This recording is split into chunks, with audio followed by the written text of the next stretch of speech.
Alors, tout s'apprend, évidemment, mais est-ce qu'il y a quand même des gens qui ont plus de chances d'y arriver de par leur personnalité, finalement?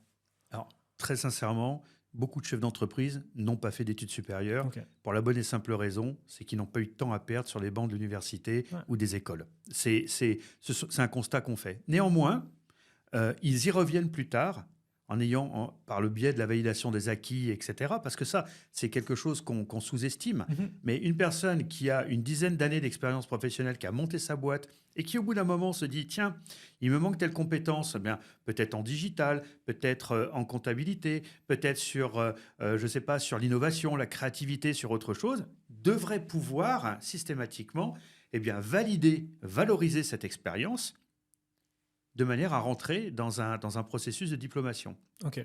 et venir rechercher. Mais dans ce cas-là, moi, c'est une démarche que j'aime beaucoup parce que ça veut dire que la personne a elle-même identifié, c'est ce qu'on appelle les knowledge workers, hein, les Mhm. travailleurs du savoir, a lui-même dit, tiens, voilà ce dont j'ai besoin, voilà ce dont je dispose. Ouais. Nous, nos métiers sont des métiers de réduction de gap. On a toujours l'idéalité et la réalité, et nous, on essaie de réduire. Alors après, on le fait par du cours, on le fait par du conseil, on le fait Mhm. par des conférences, par un certain nombre de choses. Mais en tous les cas, nous, notre job, c'est de faire en sorte qu'il y ait une adéquation entre la réalité et l'idéalité. Ouais. C'est le principe de la dualité. Ouais, je comprends. C'est vrai que moi, personnellement, hein, j'ai arrêté la haute école de gestion en première année.